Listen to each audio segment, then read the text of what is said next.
Someone Hey, just called me. Hello, Jeff. How are you? hello. How's it going? Fine, fine, man. Don't dock me. It's telling me that there was no volume, man. Ah, fuck. Okay. Oh no, I didn't hear anything either. I was like, that's weird. Shit. Also, we are gonna play it later, man. Thank you, Jeff, for being here again. How are you, man? Good man. Just been busy, running around, doing conventions, trying to get some work done. I have many things on the plate. It's ridiculous. So you were this week in a convention in Michigan. Can you tell us something about that? Yeah, it was man, it was an incredible show. It was called the Michigan uh, Oddities and Horror Expo in Monroe, Michigan. The guy who runs it is Nate Thompson. He owns the Michigan Museum of Horror in Monroe. And so, I honestly, this was the third year of the show. And I had heard that it had done all right. And I was like, you know what? Maybe this time I'll go up and do it. I'm free this weekend. Let me go check it out. And man, it ended up being incredible. There ended up being over 3,000 people there. Wow. There was 170 vendors. I was one of them. And so, man, the people really came out, and I got to sell one of my like I. So I do some low rent murderabilia, right? I'm not a guy with a bunch of letters and stuff like that. I don't typically do that. Most of the murderabilia and stuff that I have is very personal to me, and I won't sell it. It's not up for sale. So, I did happen to have one piece that I wasn't sure if I was going to sell or not. And I ended up selling it early on in the first day. But was some stuff that was found on Ed Gein's property. So it was like a knife that was found there, some nuts and bolts and stuff that was found where the barn was, and a vial of Ed Gein's grave dirt. And so I had it there for sale, and a girl came up and she ended up buying it from me. And I was like, and she was super excited. She connected with me online on Facebook, and her husband took it home and they shadow boxed it and made it look incredible. They glued everything back up there. And so she is now the proud owner, and she was super excited to have something, personal to Ed Gein, because that was, the thing that got her interested into true crime. So it was really kind of cool to facilitate that, but not something that I typically do. That's cool, man. Can you show us a sample? Oh, The so this is what I typically sell and what I have. I have my card game. I also have my book. I have several card games that I sell. But then I also do shadow boxes, and this is one of them. So this is dirt from where they shot Tupac on Flamingo Avenue in Las Vegas. And so I have 40 or some different shadow boxes, anywhere from dirt from Jeffrey Dahmer's apartments, his grandmother's house, to Bobby Joe Long, one of the bars that he actually picked up women at. I was there when I was down in Florida. I have some Bundy stuff, specifically the Chi Omega house. And I just picked up while I was in Michigan. I had no idea that this was a case, but right down the road from Monroe is where Henry Lee Lucas killed his mom. So I stopped where that used to be, and that is now a behavioral health center. Really weird that that's the case now, but I stopped there and I learned that the ground in the winter in Michigan is hard, and my spade will not even get dirt. So I had to grab leaves that were still frozen and grind them up to get some material to put in. Oh Golly. man, it's never easy, huh? It's No. but that's cool, man. So thank you for that feedback, Jeff. Um, Today I want to start talking about BTK. And this is because not every day you meet someone who was in contact with a serial killer, and you've been in contact with a serial killer like BTK, someone with that type of significance. And I found that fascinating, man. So I want you to tell us about your experience. How did you started making contact with BTK and the whole story, man? Yeah, It'd so be fascinating to have some type of guest with that experience. So go so ahead. it's funny because I came at it from a very different place. Most people end up writing him, and typically what he does is he sends back like a questionnaire, and you have to fill out this questionnaire.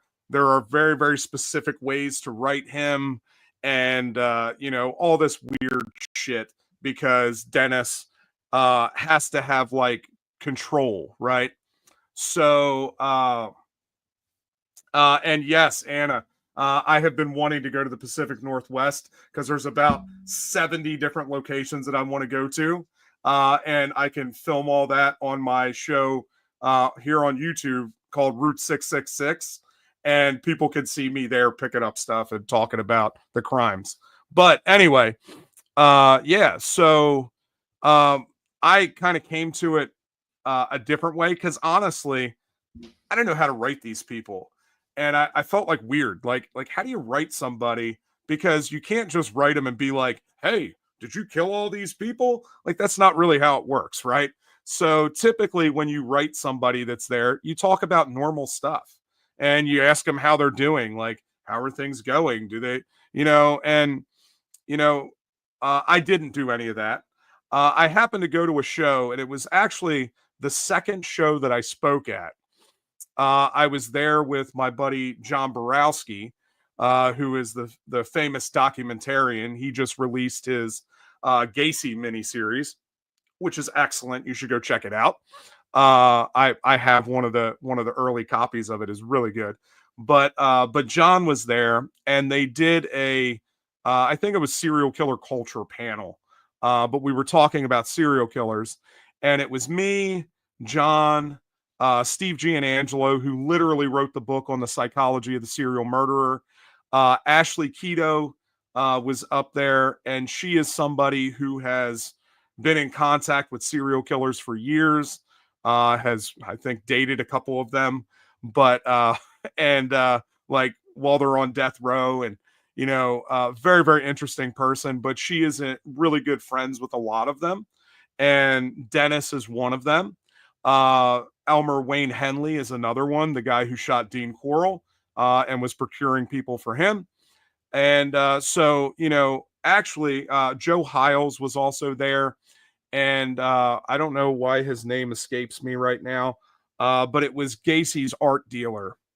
Not Vront. Man, I can't think of his name right now. But anyway, Gacy's original North American art dealer was there. He wasn't up on stage, but he was hanging out in the crowd, and we were busy talking to him. So we did like an open panel. And towards the end of the panel, Ashley gets a phone call from Wayne Henley. And so we're all sitting there talking with her and Wayne on the phone from prison.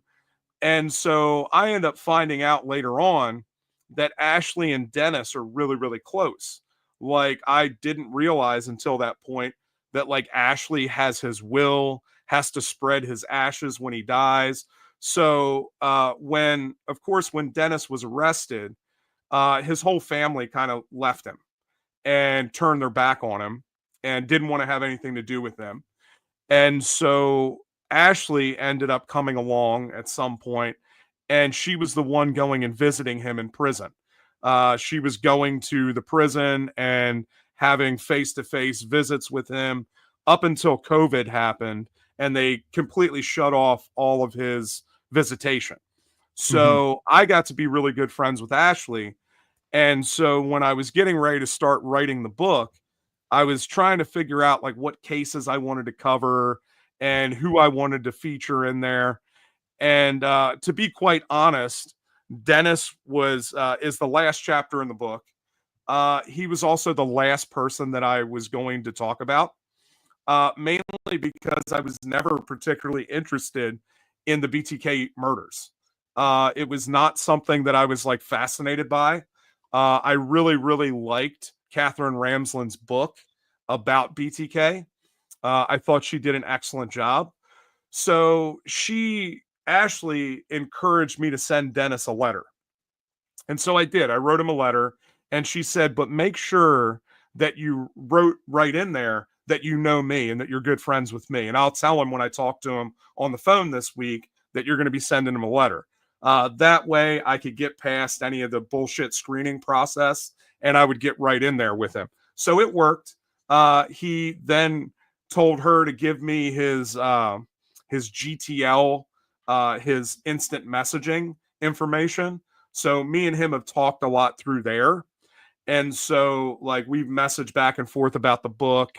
But again, like we were talking about beforehand, sometimes the messages are several months in between because, sometimes he gets a workable tablet, sometimes he doesn't. Sometimes he has money to be able to, message people, sometimes he doesn't. So, it just depends on what's going on. But we got to talking about the book and he's given me a few things. So if you read the book, there are several things in the book that are directly from Dennis that he wanted me to cover in there. He did get to see the cover of the book.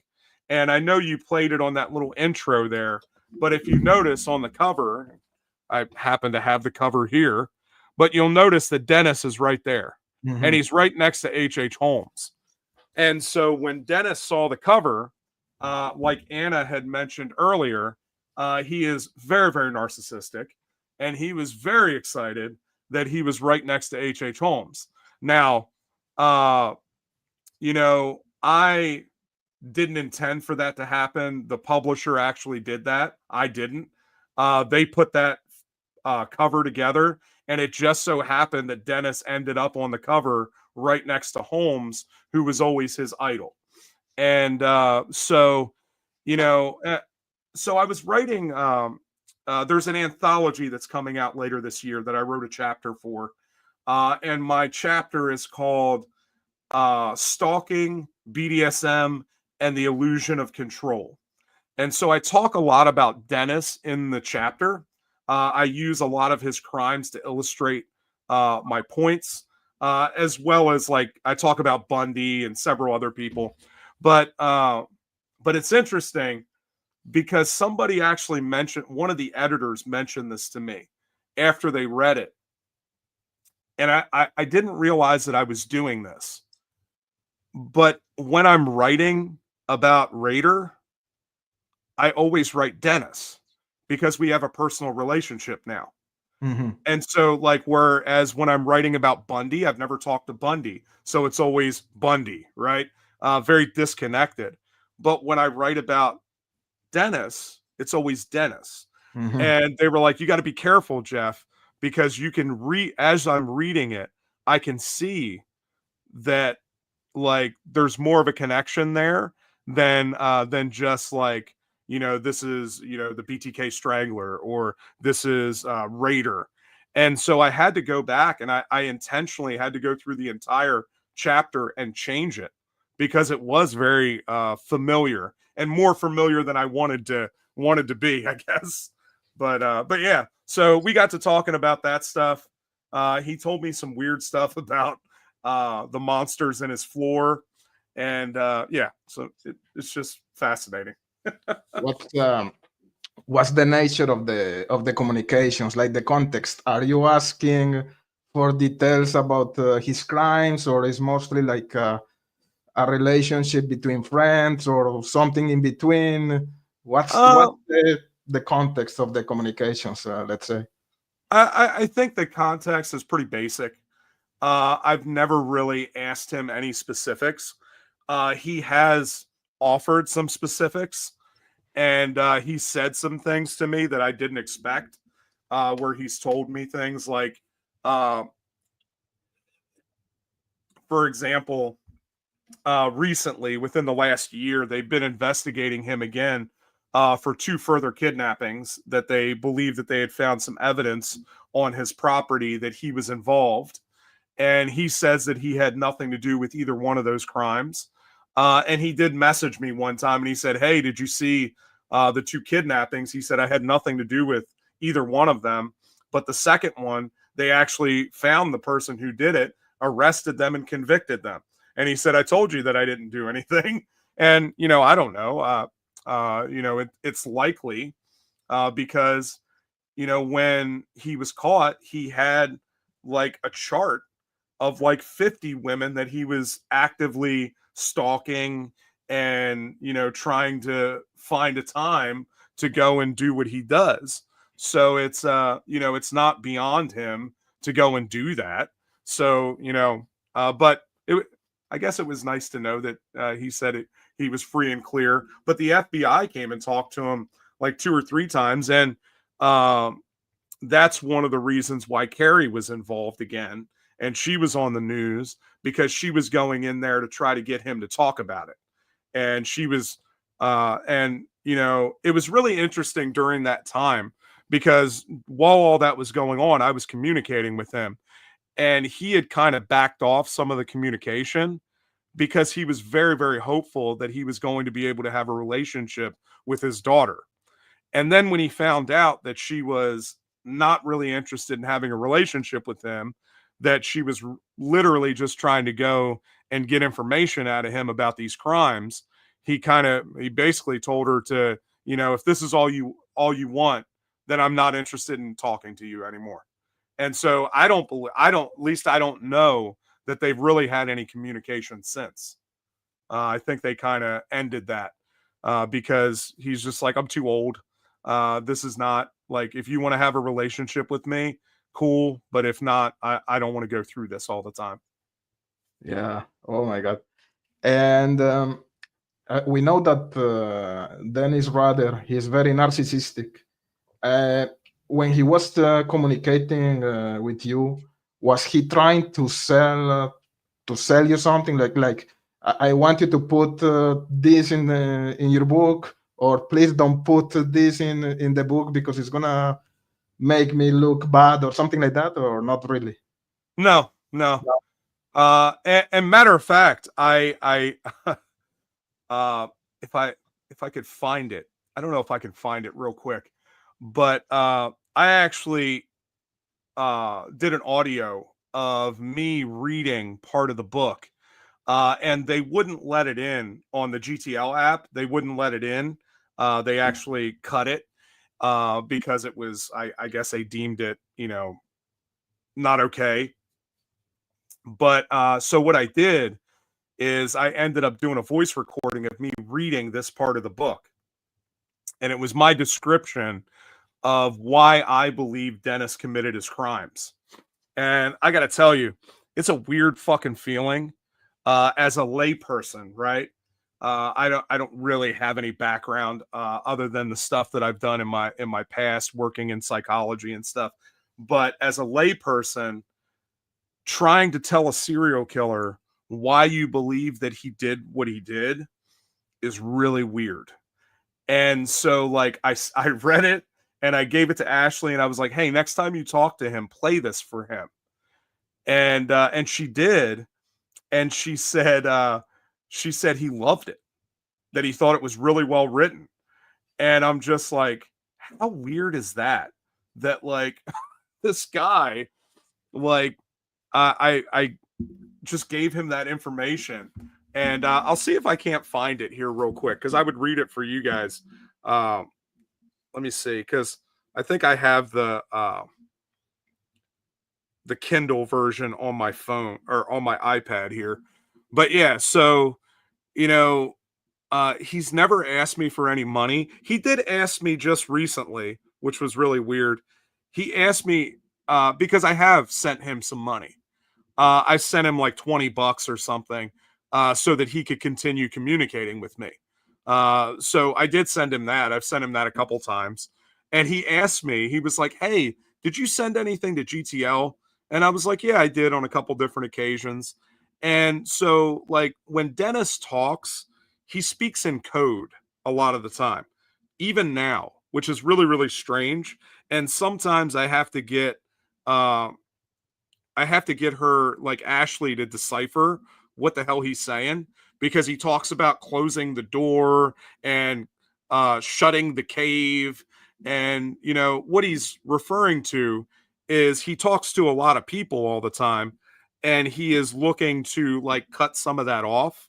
And he wants to see who's going to be left, you know, because he's getting older. He just can't respond to so many people. And so he's like, we'll see if you make the cut, Jeff. I'm like, okay, cool. But I mean, Ashley's going to make the cut. So I, in proxy, will end up making the cut anyway. So I'm not worried. And you think that this is because he's playing games, or when you I, say that he's talking like in codes? I think it's just the way that his mind works, right? That's just kind of how he thinks about things. It's how he describes things. And you know, maybe it is still part of that game for him.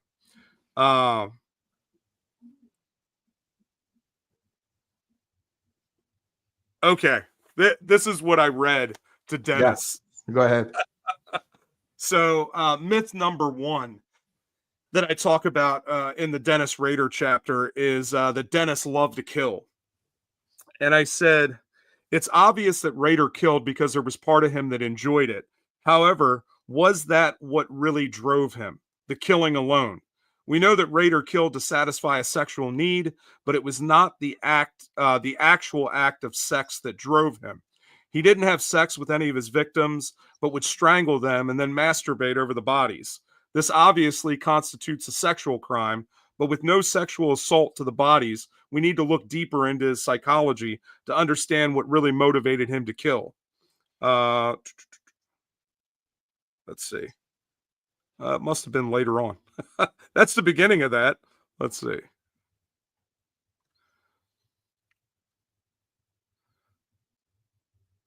Well, oh, it must be at the end.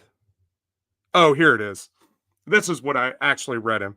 I said, for Rader, it was all about the chase. The murder may have been the apex of the crime, but it was everything that came before and after that really drove him to commit the crimes. The illusion of control and the hunt drove him. The fear and terror that he produced only heightened his desire for more.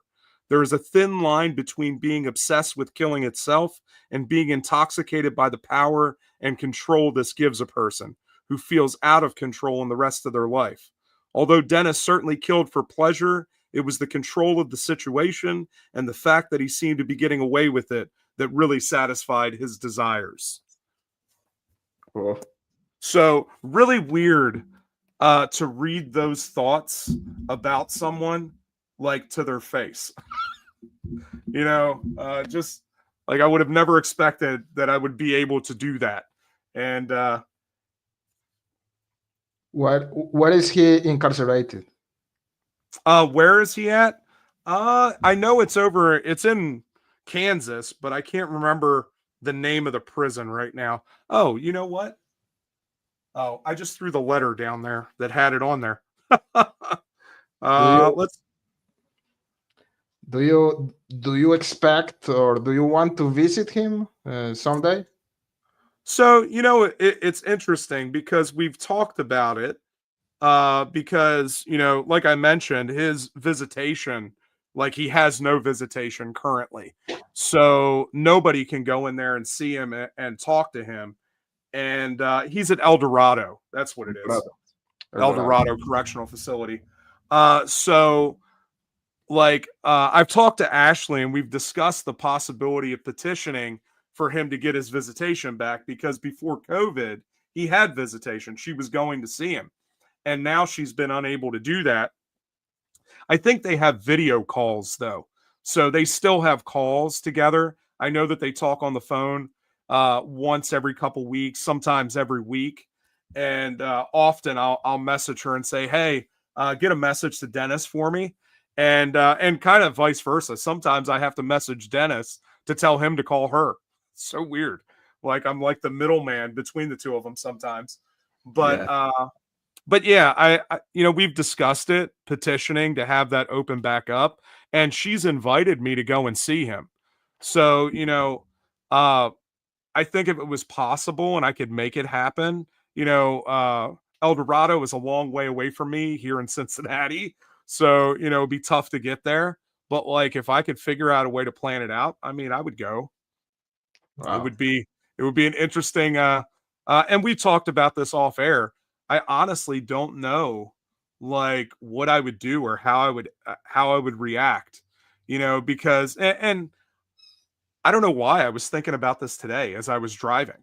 I was considering all of this before we even talked about it, but I was thinking, if I went there and I sat there and I talked to him face to face, because the videos that we see and the pictures that we see of Dennis are not who he is now, right? Sure. And he is a broken down old man. He's 79 years old. He's not in the best of health. It does not uh, change the fact that he did horrible, horrible things, right? So yeah, he is in a wheelchair right now. Uh yeah, and he was very, very sick. He had broken his femur about 8 months ago and confined to a wheelchair. I don't know if he's walking at all now. There was a time where he was rushed to the hospital, and me and Ashley had contacted me when that happened and said, "Hey, we don't know if Dennis is even going to make it." And this was probably 3 or 4 months ago that he was really, really sick, and they didn't know if he was going to survive. So I was kind of waiting on a call to see if he had passed away, and he had gotten better. So since then, he's been better. But yeah, I think it'd be really strange to see him because he's old and he's feeble and he is not, uh, it's kind of like, you see all the pictures of Kemper, right? And Kemper in it, in his heyday, 6'9" and, Mm. 400 pounds, giant man. Well, now he's a big blob and, has had a stroke and everything else. He's not the same person that we all think of when we're looking at all those pictures and seeing all the videos and interviews and stuff. And, it's the way of life, right? Father Time catches up with all of us. Yeah, that's true, man. The communications between you and Dennis Rader are just like digital, or do you have like a hand writing letters from Dennis Rader? So I have written Dennis twice, like handwritten letters. Once very early on when I first started communicating with him, and then once like 3 weeks ago. I think it was about 3 weeks ago. I sent him a letter, and so Dennis has promised to write me a letter back, and he's promised to send me some of his artwork because he was describing some of it to me when we were communicating on the text app, and he was telling me about it. I actually included that in the book, and periodola is what he calls it. It's an actual like where you see shapes and things Yeah. like in clouds and shit, Mm. and he experiences that quite often. He said he calls it the monsters in his prison floor. And so he said he was going to send me some drawings that he had done. And so I was kind of like being shitty about it. And I'm like, dude, that was like a year ago. Like, you haven't sent me shit. It's Like, about time. yeah, like, when are you going to send me that? So I wrote him the second letter and I told him, I said, listen, I know that you're worried about people selling your stuff and everything. I said, I'm not interested in that. Like, I want something from you. I have friends that have a shit ton of stuff from you. I don't want to buy it from them because it's not personal to me. The stuff that I have in my collection is my personal stuff. And Mhm. so if you send me something, I'm keeping it forever. So, I might display it so people can see it, but I'm not going to sell it. So, I was like, whatever, just, he messaged me the next day. And this was like, I think like less than a week ago. He sent me a message. He was like, "Hey, I finally got a tablet." He said, I got your letter yesterday." And he said, "I'm working on my letter file of you." Oh, And yeah. I'm like, "Okay." Like, Wow. and again, that's one of the things where he speaks in code all the time. He's got these files on everybody. I'm like, "Okay, cool." He was like, "I opened your letter file And I'm currently writing you a letter. I should have it in the post by Sunday. And that was last Sunday. So I'm hoping that it would have gotten through the prison, and I should get it sometime next week. So I'm kind of looking forward to that, seeing what he sends to me, and I'll be interested to see what he has to say, because I did open up about some things about my own past, hoping that he would open up about some of the things in his past. And I think that that's one of the things when you're talking to a lot of these people, that you have to be real, right? For sure. You can't be an interviewer, right? We're not trying to interview. You got to be real with people. And, I've been through a lot of trauma. I've dealt with a lot of crazy shit. I've struggled with my own issues. And, I'm interested to see his viewpoint and his background on that. As a guy who has given in to some of the darker recesses of the psychology, like, okay, obviously you went through these things. Like, have you, in the last 30 years of being in prison, what have you learned? Like, have you done any reflection? Have you looked at yourself to see, okay, well, why am I like this? You got plenty of time to think about that shit. So I would hope that during that time, he would take some time and do a little bit of self-reflection. So I'm kind of curious to see what he has to say about that. Maybe he says nothing. I don't know. How do you feel about your relationship with BTK? Do you consider him as a friend, or what word would you use for that relationship? Let's say.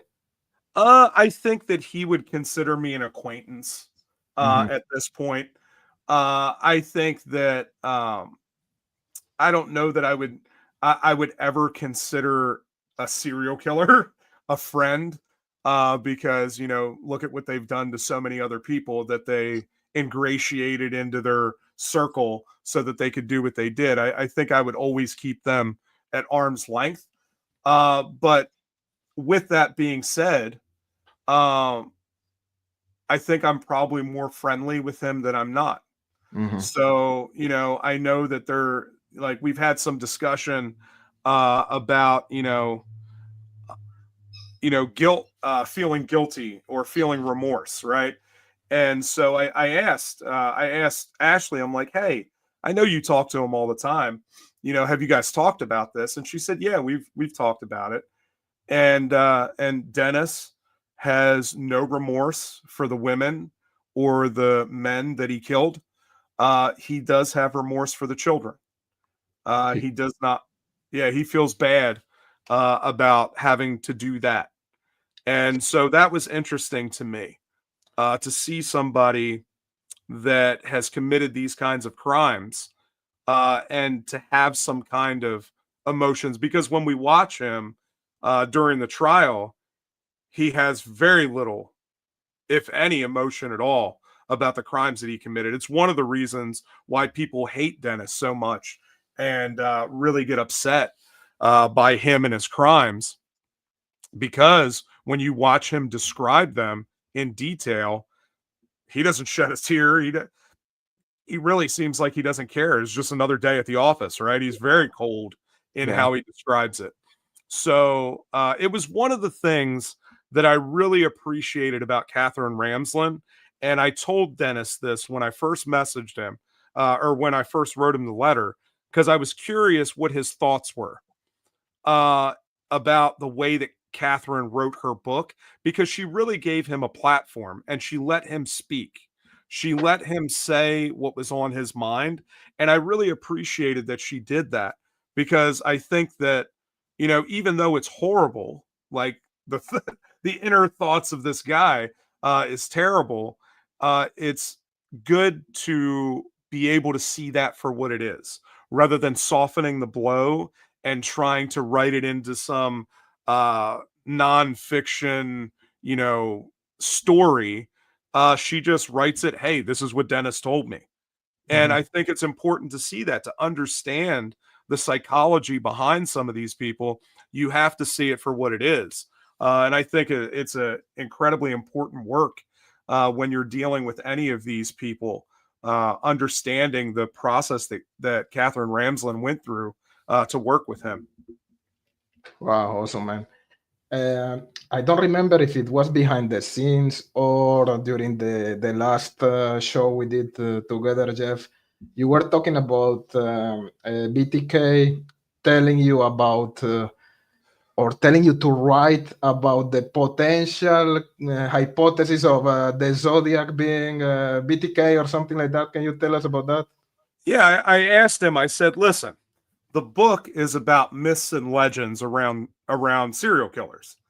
And I want to know what you think I should cover about myths and legends about you. Like, what are some things that you've heard that people have said that are true, not true, whatever? Let me know, because out of everybody that I wrote about, he's the only one that's still alive. So he's the only one I could ask. So I did. I had access, so I asked him, and like the only thing that he really gave me was, well, if you want to cover something, the FBI has come and interviewed me 3 times about the possibility that I was the Zodiac. And now he never gave me an answer, yes or no, whether he wants to claim that. But he did laugh about it. He thought it was funny that they would even consider him. And so he gave me some research, and so I went in and I found the book that this one lady wrote. She was a former police officer, and she had written a book about all her research that she believed connected Dennis Rader to the Zodiac murders. And so I read through it. I think it's called The Myth of the Zodiac or something like that. But anyway, I read through that. I got a copy of it somewhere.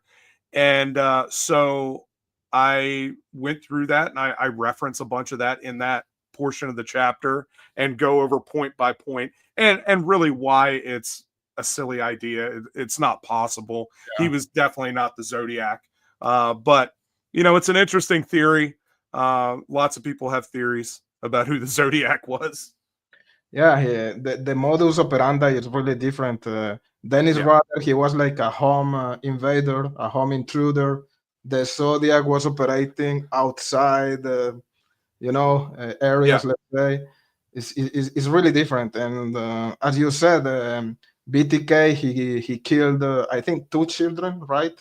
Yeah. The Zodiac, he never did children, let's say. And the timeline, I think, when the Zodiac was operating in San Francisco, BTK was in Japan or in the army, something like that. So it doesn't Yeah. match, right? No. Yep. As you say, it's like a silly idea. Yeah. Well, it's interesting. And really, one of the reasons why I wrote the book is because there's so many these people take on this mythological status when they are thrust into the public eye. And so, like, all of these things rise up around their story, and why they did it, what happened to them, and, who they were. And so I really wanted to take that and, like, really look at it and say, okay, like, where's the truth in this? Like, Mhm.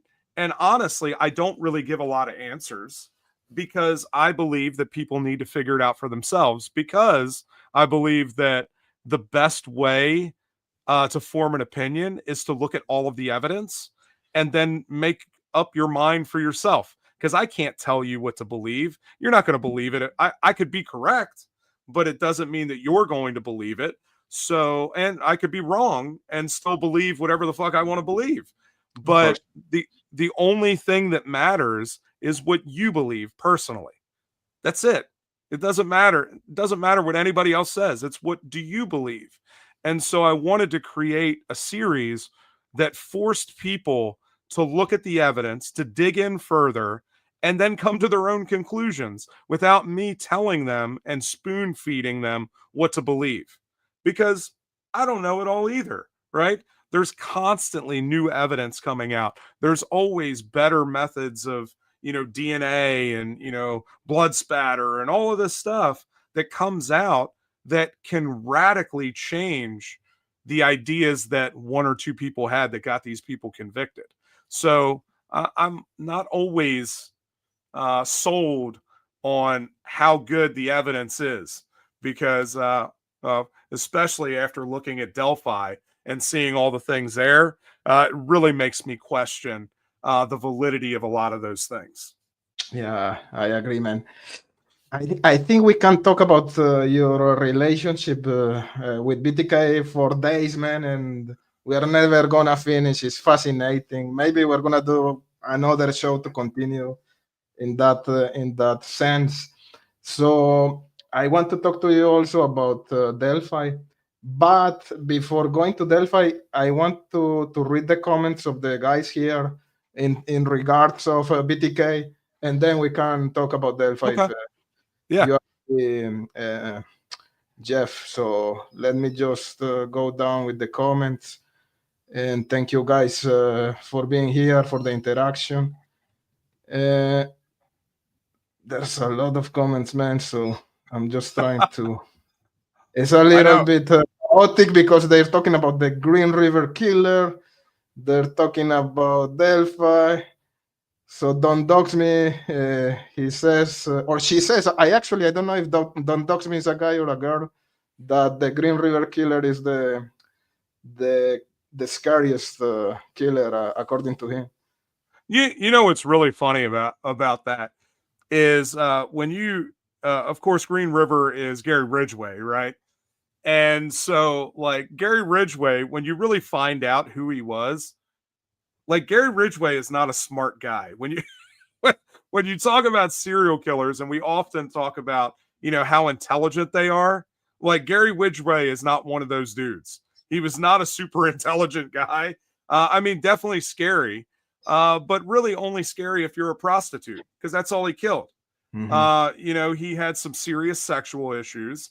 He would go and, you know, take these prostitutes out. He would kill them and dump their bodies around the Green River. A couple of them actually went into the Green River, you know, but not like this criminal mastermind by any means.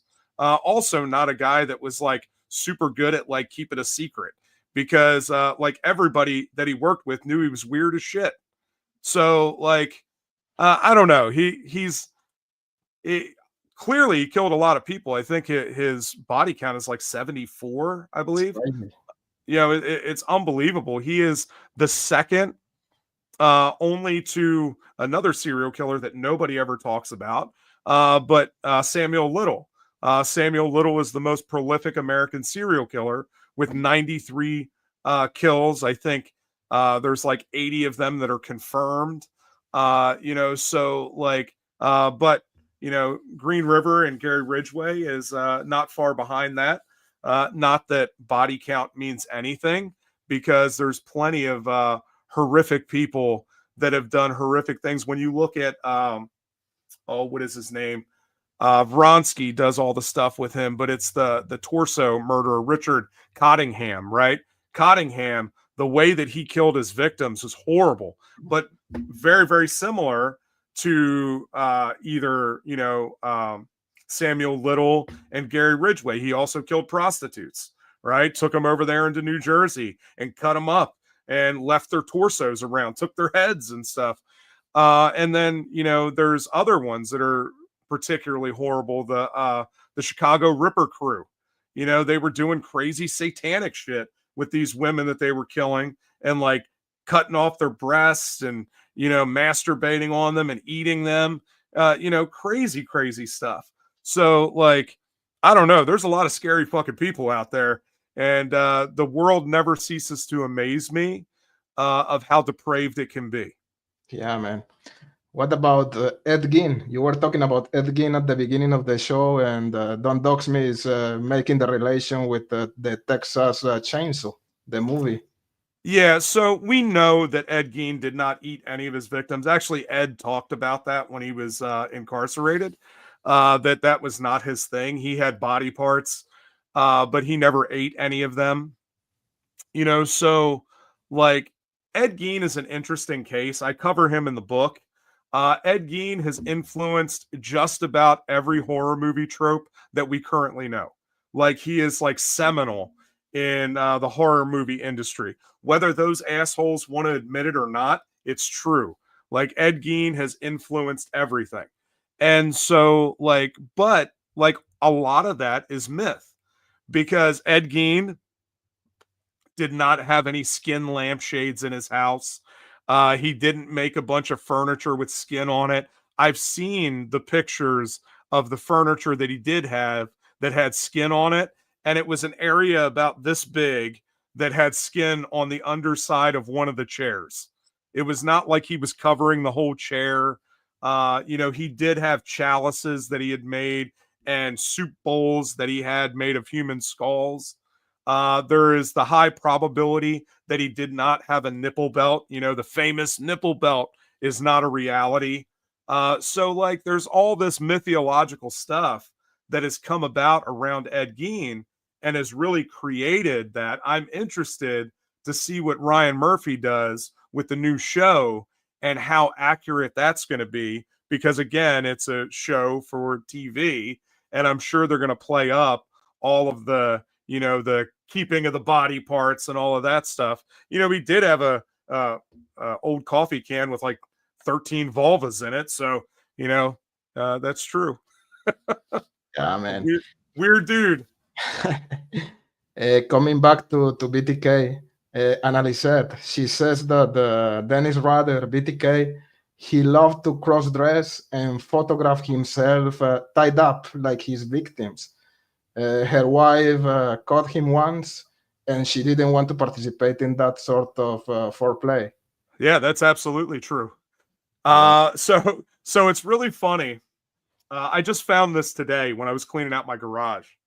I found a picture, as an old magazine like ad, but somebody had framed it, and it says on the top of it, it says two little playmates, and it's got a little boy and a little girl holding hands, like standing next to each other. And like I'm not an artist, so but I do prints sometimes. And what I do is I'll take like I'll print out some stickers and stuff, and I'll cut them out, and I'll change the faces. And I got really good at doing it digitally, right? So I have one that says two little playmates, and it's got Dennis Rader as Dennis, and it's got him and his mask dressed in drag, holding hands really close together. So at the bottom it says Dennis and Dennis. He thought it was hilarious. So it's serial killer approved, I guess. Yeah, And I thought it was really funny. But that's my own personal sick sense of humor. But yeah, that actually, let me go. I'll pan up here. That right there, boop, this way, right there is a replica of one of Dennis's masks that he would wear when he was dressing himself in drag. Right? I won't say who did it because I don't want to get it wrong, because I don't remember who actually made that for me, but they did an incredible job. But yeah, that is my Raider mask. I tried to send him a picture of that, and the police, the prison wouldn't let it go through. Yeah, man. And talking about the cross-dresser stuff, and Dennis Rader dressing himself as a woman. Did you watch Mindhunter? Oh yeah, that scene when his wife is walking slowly toward the room, and he's dressed as a woman, and he's asphyxiating himself. That's a master scene, man. The cinematography of that recreation, let's say, is awesome, man. Yeah. So, great. But that's the reason, because she caught him, right, is why he started to go and do the hotel parties. And he would go for 3 or 4 days saying he was going away on a work trip or something, or had to go to a meeting, or go out on a Boy Scout trip or whatever. And he would go and have a hotel party where he would go and, tie himself up and do all the self bondage, and, he'd get himself off that way, which is really fascinating psychologically, because this is also during the time where he was not killing, right? And you have to wonder, and maybe I'll ask him at some point, but I feel like he was still out there looking, right? He was still trying to find victims and stalking people. But it seems that this during this time in his life, he was using that to stop himself from going out there and killing. Now, why? What was the motivation for that? Was it that, a lot of times they say it was because he had young kids at the time, right? And so he was trying to raise his family. So he was trying to back off of going and murdering people because he had a family now and he was trying to raise his kids. So, I don't know. I don't know what the truth is in that, or at least what the truth is for him. But I'd be interested to understand that because it's clear to me that he was doing it to try to like stop himself, even though he was reliving all of those fantasies. Clearly, right? He was reliving all of that. But was that his way of pushing it out so that he didn't have to do those things? Which brings me to a whole nother point. I have always wondered, and I would be interested to see how this would go. And I've talked about this a couple times on some of the shows that I've done, but I've always felt like this whole idea of these sex dolls, right? These very, very realistic sex dolls that we have now. What if you gave those to people that had like real, like deviant sexual issues, right?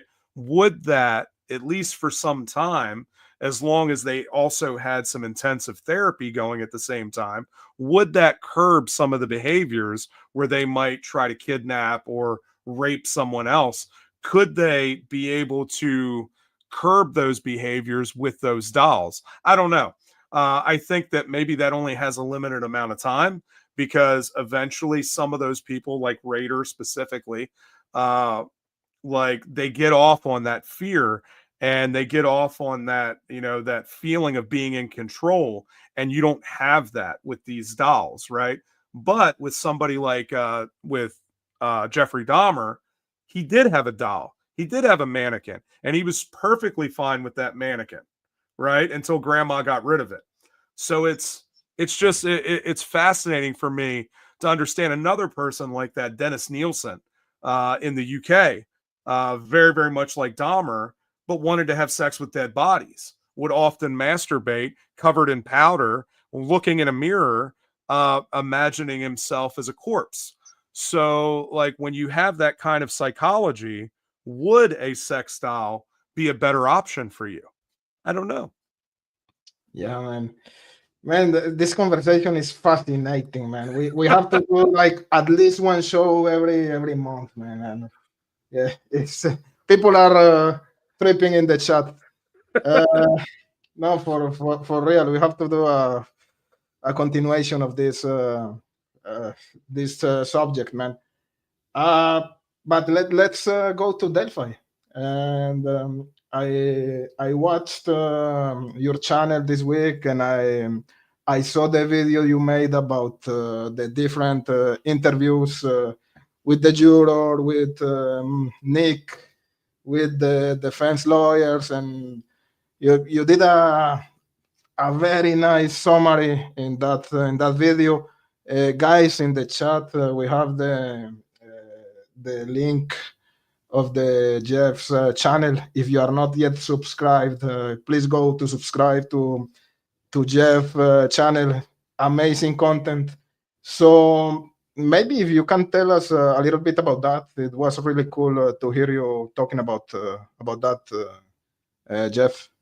Yeah, I know. I did the first 3 videos about Delphi, and for some stupid reason, I thought maybe I'd be done. And yeah, that shit didn't happen at all, right?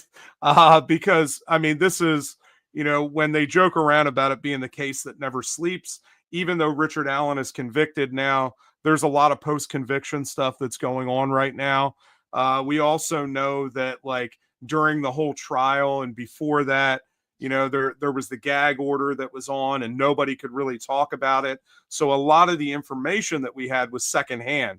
And I actually had somebody comment on one of my videos, the first video that I did, and they were like, well, this time was off and that time was off, and you said 3 people and it was 4, or you said 4 and it was 3. And I was like, okay, you realize that when I did that video, it was right before the end of the trial. The trial wasn't over. We didn't have all the information. The best information that we had was secondhand from people that were writing furiously, writing their notes at the trial. So, like, yes, there's going to be a lot of things that are inaccurate there.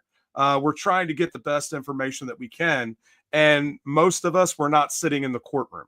So it makes it really hard to take that information, to compile it all, and then also to remember it all. One of the things is that I may have said that the girls were found at 1:40 on February 14th. And I don't know who reported that. I'd have to look at my notes. But they corrected me and said it was 12:15. Really? Does it make any difference at all? An hour and 30 minutes? Like, really? But anyway, I thought it was funny that if that's your reason for not watching me, sorry, but I'm doing the best I can with secondhand information. But with this, of course, the trial is over now, and everybody and their brother, yes, I agree. We still don't know for sure. We don't have the transcripts. Yes, correct. Yes. Yeah. So it's all secondhand still. Exactly. But it was really cool to watch a bunch of the different interviews that have been coming out, where, now the defense can come out and talk about their side of the case. The prosecution can come out and talk about their side of the case, which has been really interesting because the defense obviously has a vested interest to overturn the conviction that has happened and to get out the information that they feel like was not in the trial. And there is a slew of information that was not in the actual trial. And we know that. So now you have them coming out talking about all of this stuff, which I think is great. We also now have the motions to correct errors, which is the first step of working on an appeal. So they've done that. There's been a response from the prosecution. Obviously, they shot everything down. I still need to do all the research into that. I have not done it yet, so I won't try to get too deep into that because I don't know what I'm talking about yet. I have not been able to watch and find their responses yet. But when you're looking at all that stuff, and when I'm watching these interviews with Jerry Holman and with Nick McClelland and Luttrell and all them, Stacy Diener, it's the interviews are really strange because they won, right? They won. So it's more like a pat on the back. It's not really an interview where they're telling us anything interesting. It's just like, hey, you guys did a great job. You got him convicted. How did that happen? Oh, you didn't like that the defense was talking shit about this or that. And you thought that the defense was going to the media. Oh, I wonder why they were going to the media, because you guys were getting everything that they could bring to trial thrown out. So, of course they had to go to the media. But to be fair, Jeff, it's the same thing in the opposite side. When you see the interviews of the defense lawyers made by the pro-Allen media, let's say, it's the same thing. They're not putting the guest against a corner, Yeah. So, but I got your point. It's sometimes you have to ask uncomfortable questions I think at least to have a solid conversation, Yeah, I think it's a little better with for example, Defense Diaries. I think they're a little bit more balanced with talking to the defense than the Murder Sheet is with talking to anybody, because it is clear, and I bring this up in my video if you get a chance to watch it, and it bothers me as a person that interviews other people, that they will come on and I do an introduction to my guest and I talk about, well, they wrote this book, they did this, right? And, when I watch those guys, they literally do an apology session and like basically say that the defense was terrible. They didn't do anything. Nobody paid that. And then they're just saying, you guys did the greatest job ever. And, the defense had nothing and you guys had everything. And they literally like set the stage for the prosecution to be able to say whatever they want and already validate it as truth when that's not the case, when we know that there is a lot of ambiguity in there. And so I have a hard time with media that's trying to do that because it is, well, let's face it, here in the US, our media has really done us dirty for a long time now. So it's, it's kind of part and parcel. But I hope that people, when they're watching that, they understand that they have an agenda and they're trying to get across their agenda. And you have to listen to it with those ears, right? If you're going to listen to somebody who's going to be balanced, I try to be as balanced as possible. I'll tell you that I don't necessarily think that Richard Allen, I believe that there was a lot of reasonable doubt in that trial. I don't know how they convicted him. Does that mean that I think he had nothing to do with it? No, he could have. But I do believe that that there were other people involved, and I think that needs to be looked at. So yeah, I don't agree. I don't disagree with you, USA. Don't disagree. Me neither. No, for sure, the murder sheet is like a media weapon from law enforcement. We know that. And they have good information. The podcast they made about Keegan Klein at the time, stuff like that was really interesting. But I agree, today they're just petting the prosecution, just congratulating the guys, and that's a pity, because if you are an actual or a real journalist, you have to do uncomfortable questions, But anyway, it's kind of expected, right? One of the things that I thought was really interesting, because I didn't know this until Rosie did hit one of his interviews, right? I didn't realize that the photos that were released, the early photos that were released that were taken from the other defense attorney. Why can't I think of his last name now? Baldwin, Andy Baldwin. The photos that were stolen from his office and that were released online, some of those pictures were not pictures that they had ever gotten, right? And Rosie talked about that. And I didn't realize that was the case, because that had never been discussed before. So where did those other photos come from? That whoever this guy was, like the guy who stole them gave it to a friend of his, because apparently the friend of his thought that Allen was guilty and he was trying to share these photos to prove that he wasn't guilty. But when he released the photos, there were apparently several photos in there that were not even given to the defense at that time. So where the hell did those photos come from? So it seems like to me that there had to be more people that were leaking information than just this guy and just that office. So where did these other photos come from? And I don't think that that's ever really been answered. And you got to wonder what the vested interest is in getting rid of Baldwin and Rosie and getting them off the case.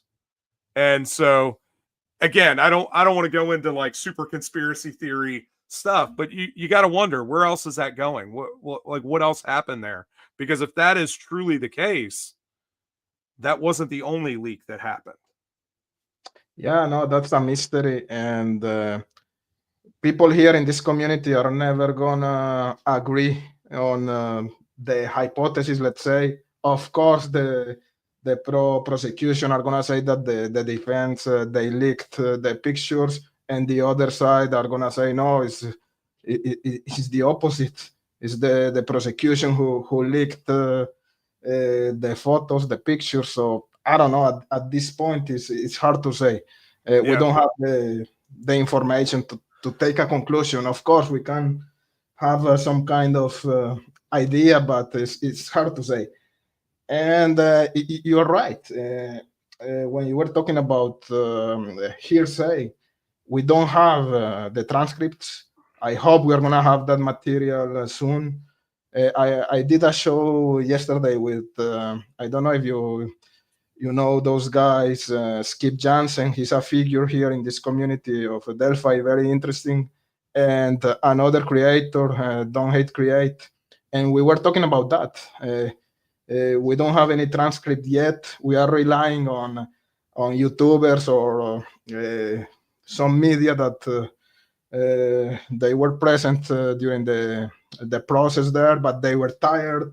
They were trying to take notes in the best possible way, but we cannot rely on that information. Yeah, we have a good idea, but at the end, people were disagreeing on the same information they heard during the process. So Yeah. one people did an interpretation, the other one did. They understood different things from the same source. You know what I mean? That And, this is why we know for a fact that eyewitness testimony is no good. exactly. Right? Because you could have 5 people standing on a corner that all watch the same murder happen and give 5 different accounts of that murder. 100%. Like, they have no idea what the person was wearing, how tall they were, how short they were, if it was a male, if it was a female. You know, it's impossible.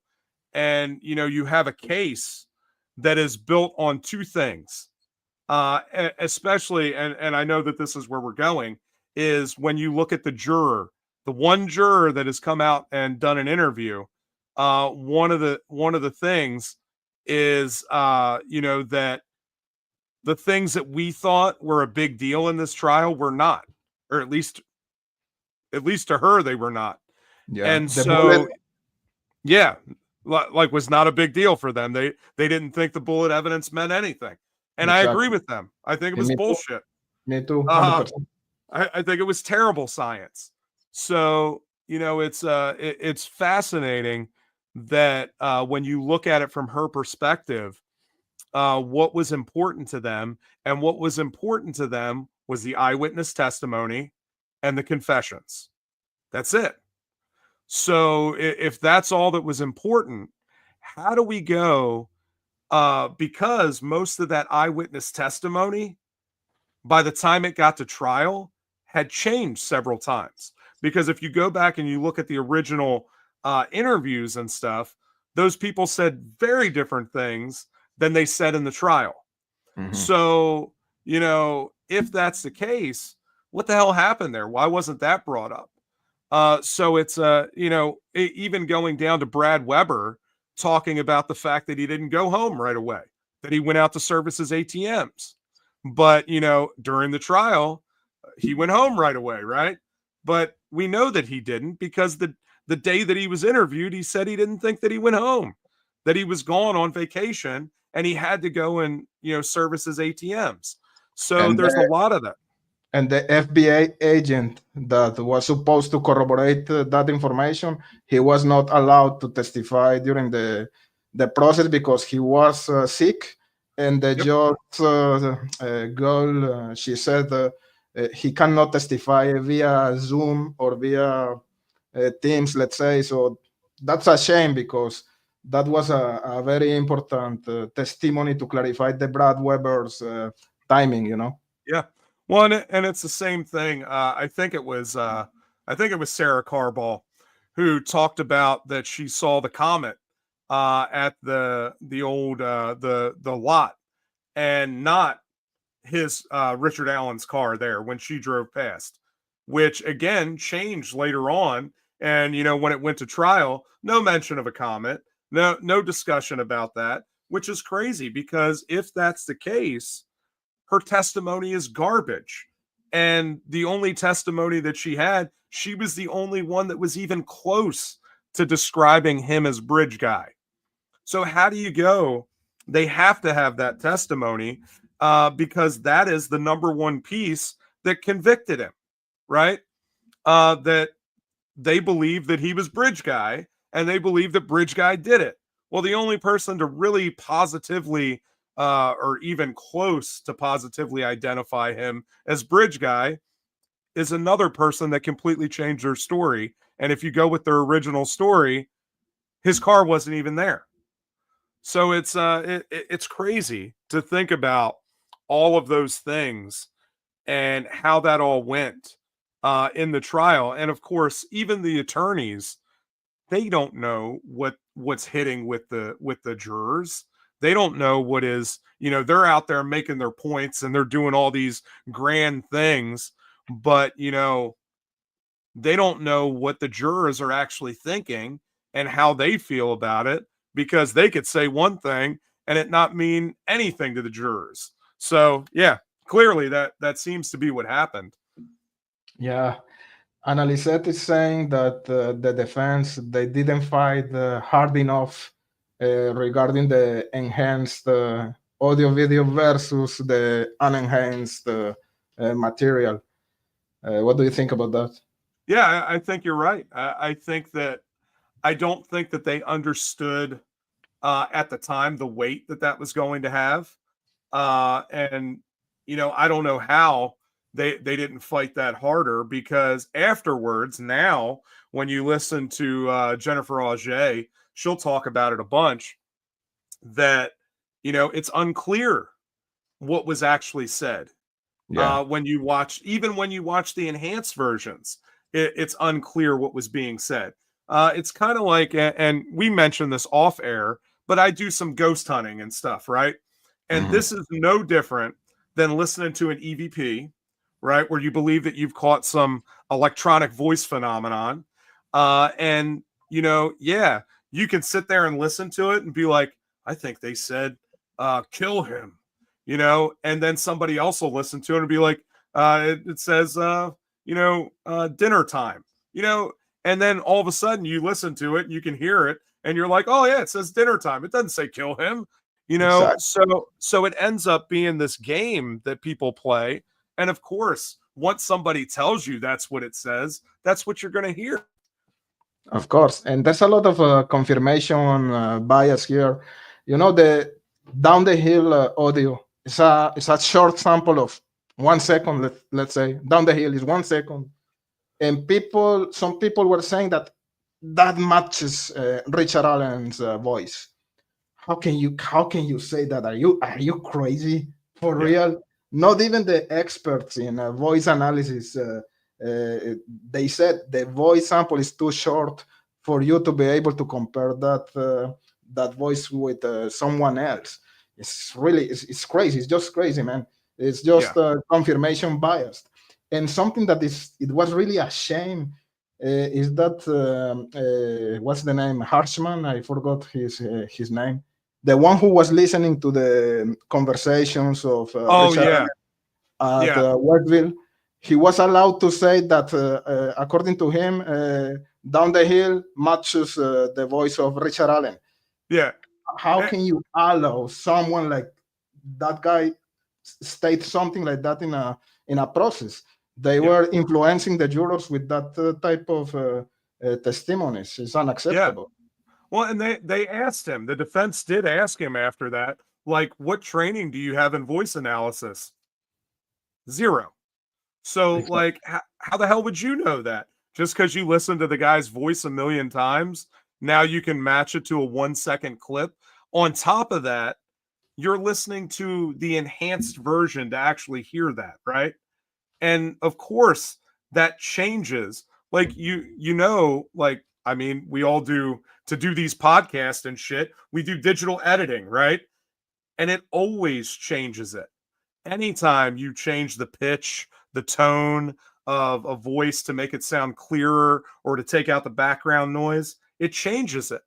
So how are you going to tell me that it could even be anyone's voice? You could never match it to a voice without actually having some consistent audio to be able to hear the way that they enunciate and things. It's not possible. It's not possible. But if you are a juror and you are listening to the guy who is saying, I was listening to Richard Allen during months, and I can tell you it's the same voice. So you, as a juror, you're gonna think, they have the right guy Yep. in their mind. So it's a shame. It's just a shame. But this is what it is, Well, man. here's the funny thing. When you talk to anybody in the Midwest, I'm not from the Midwest, right? I'm from Philadelphia. I have a very different vocal tone. But you pull 7 or 8 guys who live out in the holla in Indiana, right? Bet you 5 out of 10 of those are going to sound pretty similar. It's going to be awful hard to tell with the untrained ear to see that those guys don't sound exactly the same back in the hills and on the farm in Indiana, right? Yeah. And can you read this comment from Analizet? It's interesting. It says, first day of the trial, that was noticed right away. Both sides saying girls and not guys. What a mess. Yeah, the defense and the prosecution, they were stating that what was said was girls down the hill and not guys down the hill. So it's a mess. We don't know what was said in that, that video. And again, we need to have the transcripts to have a more solid, I don't know, hypothesis or idea of what is happening here.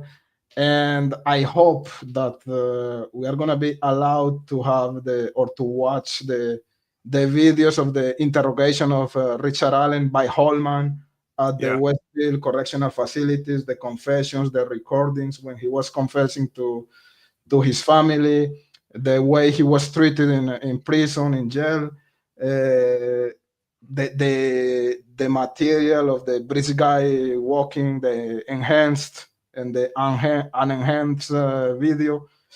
It would be great if we can have that material. I hope that's going to be released to the public.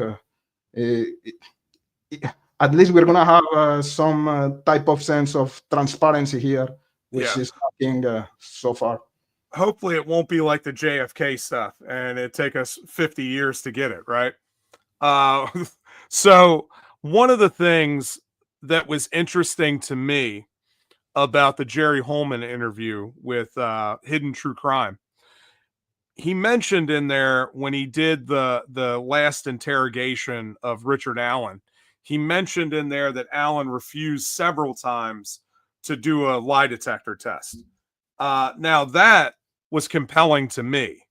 And so for all of you guys that think that I'm all 110% for Allen and everything, that gives me pause and question about his intents, because I agree.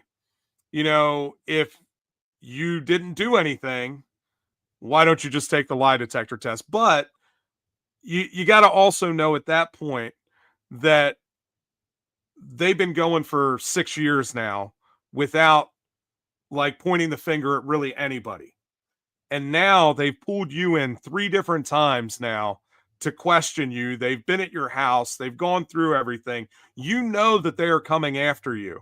So in that instance, would you then say, fuck you guys, I'm not doing anything you want me to do, because you're just going to doctor it like you're trying to doctor everything else? So maybe that is the reason why Allen did that. I don't know. You know, it was obvious that he was agitated during that time because he knew that they were going to arrest him, that they were going to try to pin this on him. So maybe that's why he did it. Is that a natural reaction for somebody that feels like they're being persecuted, to not do that? When you feel like the police are already trying to fuck you, maybe you do that. So, you know, it gives me pause. But then I think about it, like, as a human being, what would I do if I felt like the cops were trying to already entrap me? Maybe I wouldn't want to do anything. Yeah, 100%. So, and I repeat often this comment. I don't know if Richard Allen is guilty or innocent or just involved for some reasons, and trying to connect. When I try to connect the dots, I think he's involved, but that's another story. But when I when I see how badly was conducted this investigation, I just cannot trust the outcome. You know what I mean? Yeah. So uh, I lost my wire. I wanted to say something, but anyways, yeah, it's hard to accept the outcome when the investigation is that badly performed. You know what I Yeah. mean? Yeah, for sure. But anyway, let's see. I wanted to say something and I lost my cable here. Anyways, we were talking about what about the material that we are supposed to have someday. I hope it's not gonna be like GFK as you were saying. And I don't know anything else you want to talk about Delphi. I really think it depends on what happens on appeal. Yeah, I think if it ends up going to appeal, I think after the appeal they'll release the stuff. But I don't think we'll get it before then. you Because I think? think I don't think that they want the people to know what actually was said, because if we know all of that, it will give them a better chance at appeal, Yeah, right? And there'll be more people that'll be able to investigate and really look at it. So I think that they are trying to hope that the appeal process doesn't work and it gets struck down, so that they don't have to worry about it at all. And then it'll come out, because then it won't make any difference. But, again, now you're talking about a long road, 5, 6, 10 years, where we're talking about appeals coming out. And so whether one works, they'll look for another avenue. They'll continue to investigate and see if they can find new information so that they can go back for an appeal. So this information may not come out for years. hmm, So we'll see. We'll see what happens. yeah. Let's see. I remember now what I wanted to say. Uh, there's a lot of statements that we are supposed to take for granted. And just an example, when we hear about the 61 confessions, I want to know if that's actually a fact. 61 confessions, because when we hear interviews like the one Holman did with Hidden True Crime, etc., there are some things that in his mind he takes like it's a confession from Richard Allen. Like when Richard Allen said, "Do what you want, anyways, this is over." To me, it's Yeah. just because he's frustrated, he's pissed, and maybe I would say that I would say the same thing, you know. But for Holman, this guy is guilty. He just said that this is over. Stuff like that. He was like. Uh, cari- making some type of caricature about the words Richard Allen was saying, and that's like a confirmation bias, in my opinion. So Yeah, I agree. again, we need to have the actual material to know what is true and what is not. It's the same thing. I have a hard time with the fact that, they were not allowed to talk about any third party stuff, right? They were also not allowed to talk anything about any of the Odinism stuff. That was all taken out. And one of the things that jurors said is they felt like the defense was unprepared and that they were not professional. But a lot of that had to do with the fact that 3/4 of their case dealt with third party stuff or Odinism stuff. And so, because of that, when things were brought up at trial, they couldn't even refute it, because their information was like, for example, when you're talking about the confessions, they were not able to bring up the fact that Allen had also discussed, like, that those Odinist guards were forcing him to say things, right? So that couldn't even be brought up at trial. That's a big fucking deal. Like, if there were guards that were threatening him and threatening his family, right? And saying that, if you ever hope to see your wife and kids again, you're going to say what we want you to say. If that was actually being done and Richard Allen said those things and they weren't allowed to enter that into the trial, That's a huge problem. Like and that. and that part is not that bad in my opinion, let's say. But things like this, we have the two sketches, the old bridge guy and the young bridge guy. That was a huge part of this investigation. Yeah. And the defense, they were not allowed to have that material in during the process. Imagine if you are a juror and you are what the fuck is going on here. That's Yeah. crazy. That's a big part of this process. Well, uh, and that is one of the reasons why I firmly believe that whoever bridge guy was and whoever was down the hill, right? Because again, I think that more than one person did this. Me too. I really believe that the girls were probably there to meet somebody. I That, believe that whoever was on the bridge with them said, "Hey," they may have sound girls or guys down the hill pointing at the people that they were supposed to meet down the hill, which is why the girls didn't run off when they saw a gun or whatever was up there, or when they felt threatened. Because let's face it, the guy coming across the bridge wasn't running. Like, I've been to the bridge. The bridge is rickety. You're not running across that bridge. That guy seemed to be a bigger guy. He's not going to run across that bridge. Those girls could have taken off and disappeared down that trail long before he could have caught them if he was saying that while he was still on the bridge, right? So, like, it seems to me that somebody had to be down the hill that they knew that they were going to meet, whether that was, Holder or, that whole crew or somebody else, the you client. know. Yeah. So I feel like the reason why they didn't take off is because there was somebody that they were there to meet or that they knew already that was down there that they were going to go and see. And then all this other shit ends up happening.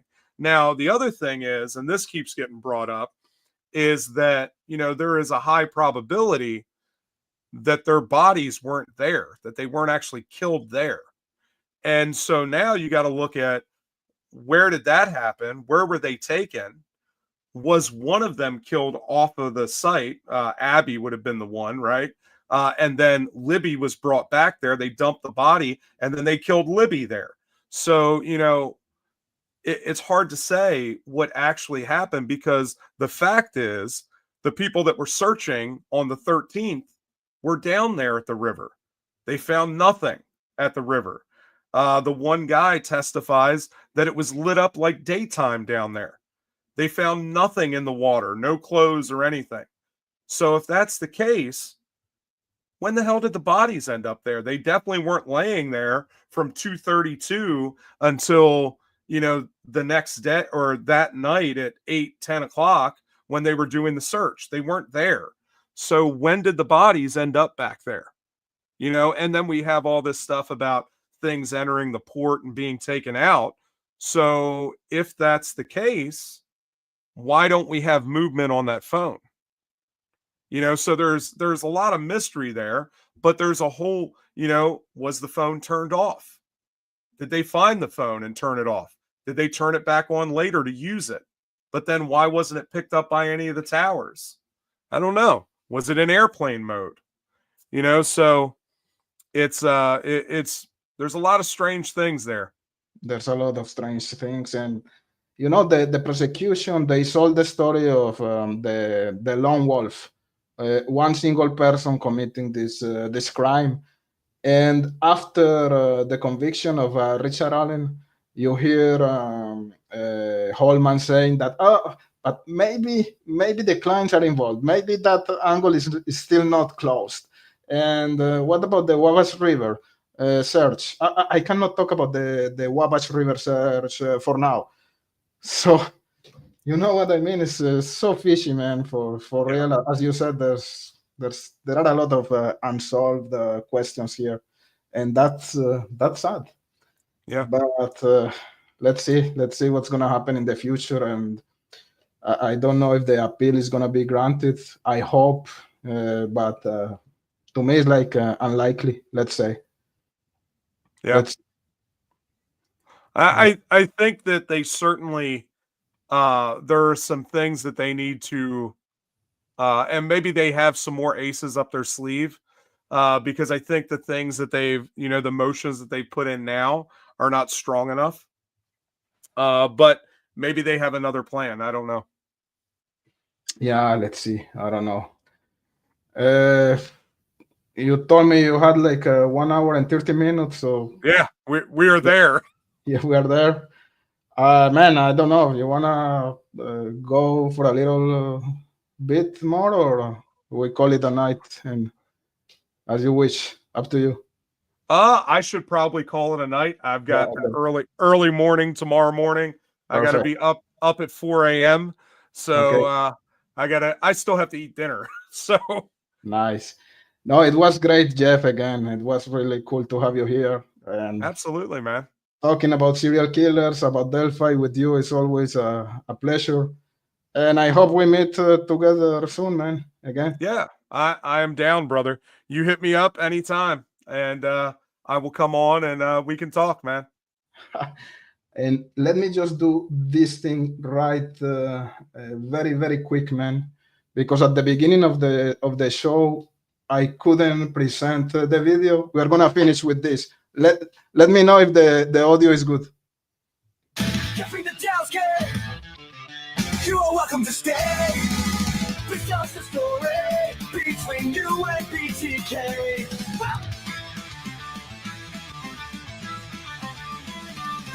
His name is Dennis Rader.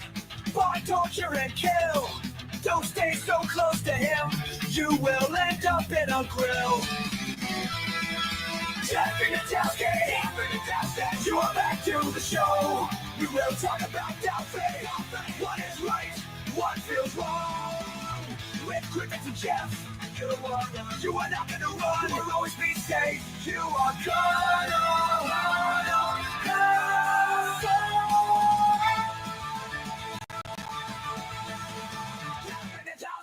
Jeff Ignatowski. See you, man. Thank you so much. All right, see you later, man. Thank you. Ciao. See you guys.